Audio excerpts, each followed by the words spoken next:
Hello everyone, welcome back to our channel for another exciting episode of Speak Smart, where we explore the art of communication and how to excel in it. I'm your host Alex, and I'm thrilled to be here with all of you today. And I'm Alina. Hi everyone, it's so exciting to be here for another amazing conversation. Today's topic is something that's both simple and powerful: how to ask questions in English. Whether you're a beginner or an advanced speaker, this is a skill everyone needs. That's absolutely right, Alina. Asking questions is the key to connecting with people, learning new things, and having meaningful conversations. It's not just about the words, it's about showing curiosity and engaging with others. You'd be surprised how much a well-timed question can transform a conversation. Exactly, Alex.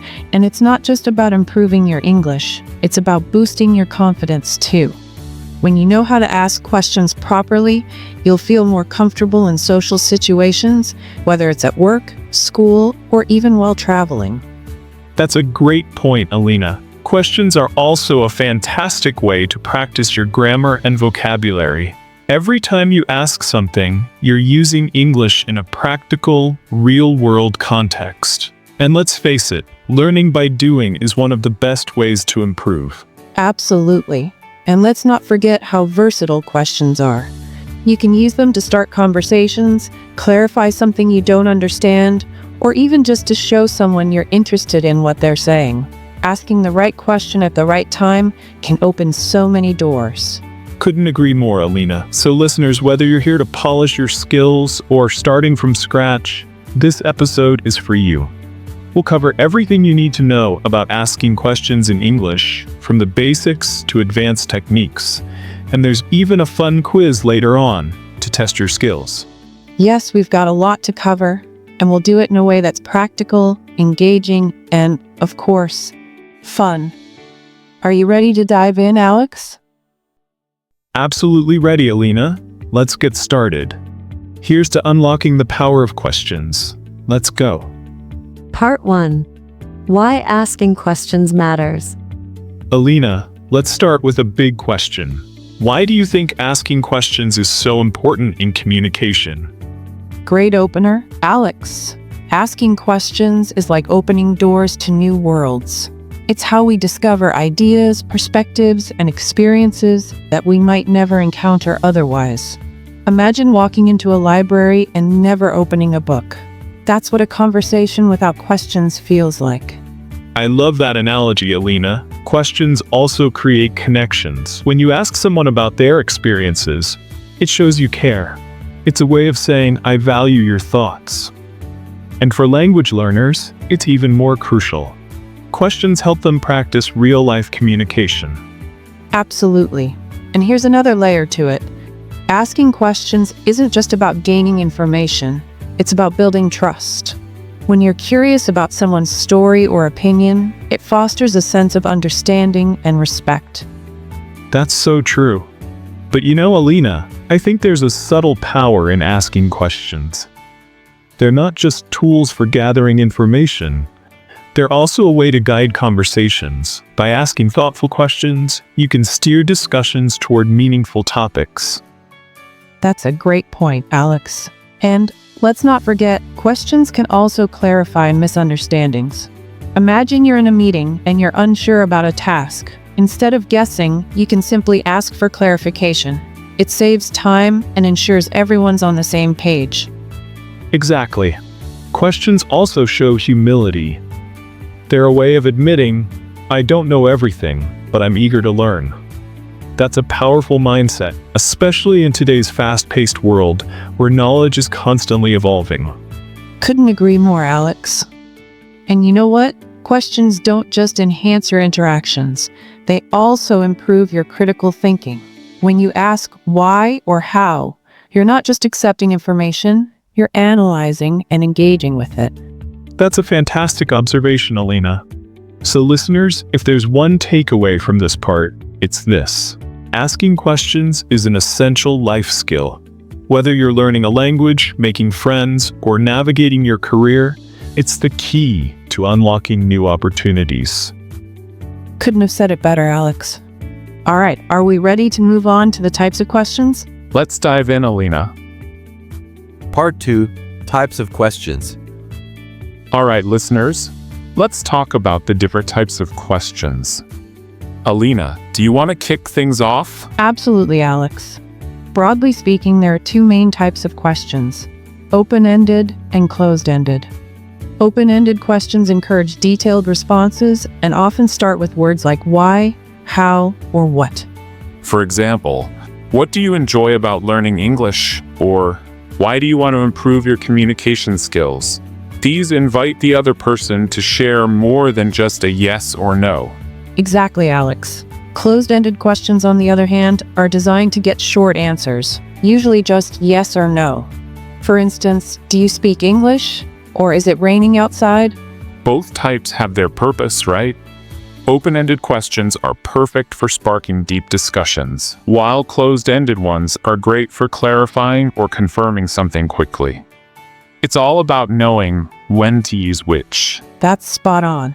And let's not forget tag questions, which can make conversations more engaging. Like, it's a nice day, isn't it? They're wonderful for encouraging the other person to agree or share their opinion. Absolutely. Another type worth mentioning is choice questions, where you give options. For example, would you prefer tea or coffee? It's a polite way to guide the conversation and avoid overwhelming someone. Oh, and then we have leading questions. These subtly push someone toward a particular answer. For instance, don't you think this is a great opportunity? But be cautious with these. They can sometimes feel manipulative.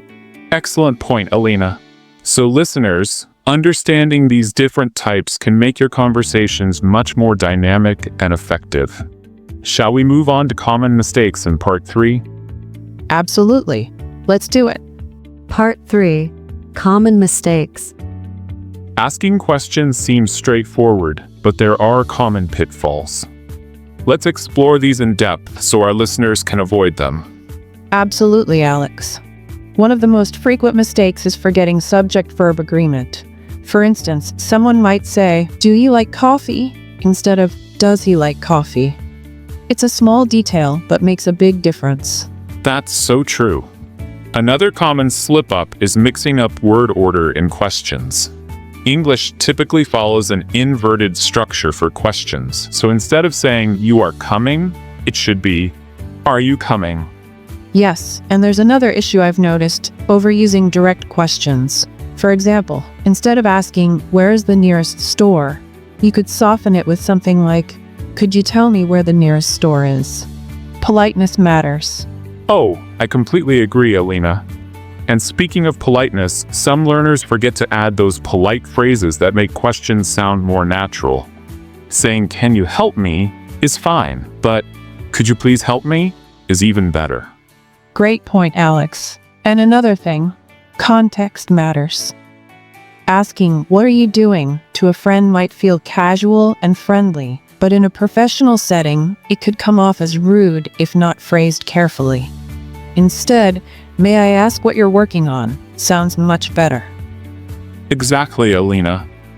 And finally, let's not forget about tone. Even a perfectly structured question can sound wrong if your tone is too harsh or abrupt. A gentle tone can make a big difference.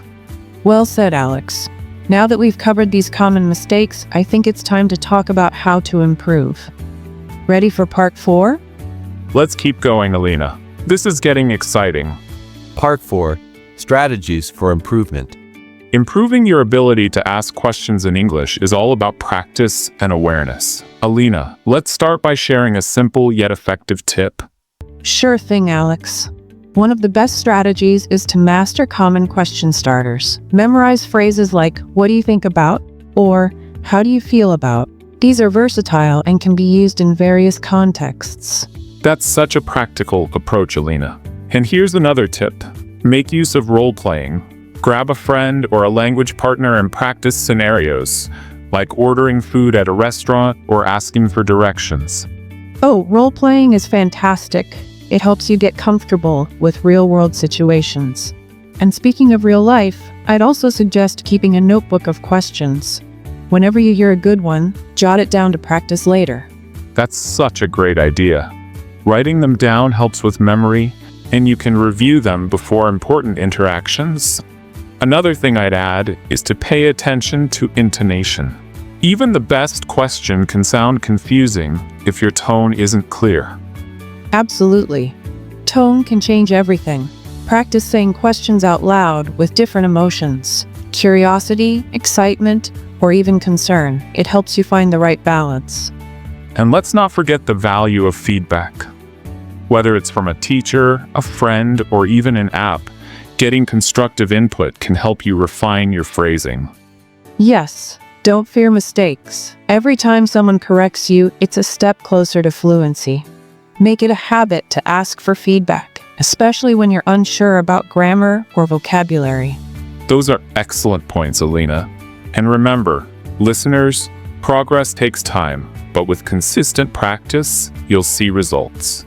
Ready for the next part? Let's move forward, Alex. On to part 5. Part 5. Cultural nuances. Alina, have you noticed how asking questions can vary across cultures?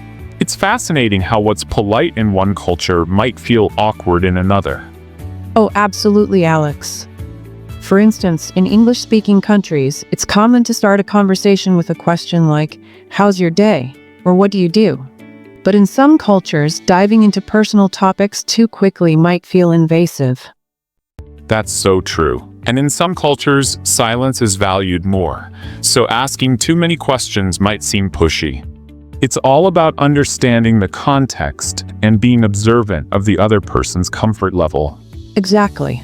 For example, in Japan, people might avoid asking direct questions, especially in formal settings. Instead, they'll rely on indirect hints or context to gather information. On the other hand, in countries like the United States, being straightforward and asking direct questions is often seen as a sign of confidence and clarity. Something like, "Can you explain this to me?" is perfectly normal. That's a great contrast. And let's not forget tone and body language. Even if the words are polite, the tone can make a huge difference. A question like, "Why did you do that?" can sound curious or accusatory, depending on how it's said. Exactly, Alina.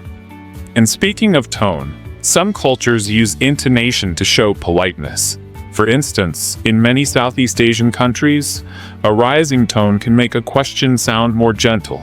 And body language too. A smile or a slight bow while asking can soften the impact of a question. It shows respect and attentiveness. Absolutely.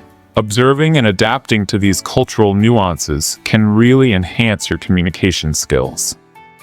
Shall we move on to tone and body language in the next part? Let's do it, Alex. This is getting so interesting. Part 6. Tone and body language. Asking questions isn't just about the words, it's also about how you say them. Tone plays a huge role in making your questions effective and engaging. Absolutely, Alex. For instance, when you ask, "What do you mean?" a curious tone makes it sound like you're genuinely interested. But if you use a harsh or impatient tone, it might come across as confrontational. That's a great example. Similarly, the way you pause before or after a question can also impact its tone. A slight pause before asking, "Can you help me with this?" adds a touch of politeness and sincerity. And let's not overlook the importance of body language. Even if your tone is perfect, slouching or avoiding eye contact might give off the wrong impression. Stand or sit upright, maintain eye contact, and use open gestures to show you're approachable. Right. Nodding occasionally while the other person speaks also shows that you're engaged. It encourages them to elaborate, especially with open-ended questions like, "Can you tell me more about your experience?" Oh, and smiling. A warm smile can make even a serious question feel inviting. Imagine asking, "How can I improve my skills?" With a genuine smile, it sets a positive tone for the conversation. That's so true. And let's not forget about the pace of your speech. Speaking too quickly might overwhelm the listener, while speaking too slowly might make you seem unsure. Finding the right balance is key. Exactly. And finally, mirror the other person's energy. If they're upbeat and lively, match their enthusiasm. If they're calm and reserved, take a more subdued approach. It makes your questions feel more natural. Great insights, Alina. Ready to move to part 7, where we focus on practice techniques? I'm ready. Let's keep going. Part 7. Practice makes perfect. Alina, let's dive into how people can practice asking questions effectively. What's your go-to tip? I think consistency is key. Set aside a few minutes each day to practice. For example, try forming 5 questions about your day. It could be as simple as, what time should I leave for work? Or where can I find a good book to read? That's excellent advice. I'd add that recording yourself can be super helpful too. Hearing your own voice allows you to notice areas where you might improve tone or clarity. Oh, absolutely. And don't forget to practice with someone else. Whether it's a language partner, a friend, or even an online forum, real-time feedback can help you adjust quickly. Agreed. Another fun way to practice is to turn daily activities into question games. For example, when watching a movie, pause and ask, what do you think the character will do next? I love that idea. It keeps things engaging. And for those who are shy, journaling is a fantastic alternative. Write down hypothetical scenarios and the questions you'd ask in them. Brilliant. Lastly, immerse yourself in English conversations. Watch interviews, listen to podcasts, and notice how questions are structured and delivered. That's a solid list of tips, Alex. Ready to get to our quiz in part 8? Let's do it, Alina. Listeners, get ready. Part 8. This is quiz time.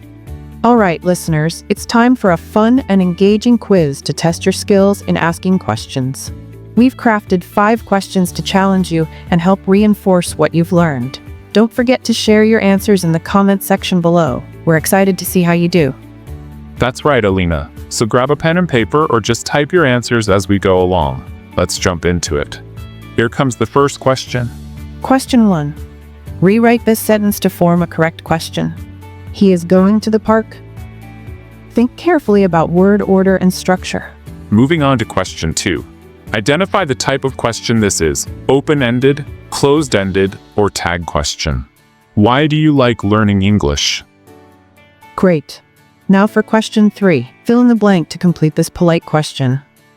You tell me where the library is. Hint, think about polite question starters. Question 4 is a true or false question. Here it is. Starting a question with "could you please" is a polite way to ask for something. Is that true or false? And finally, question 5.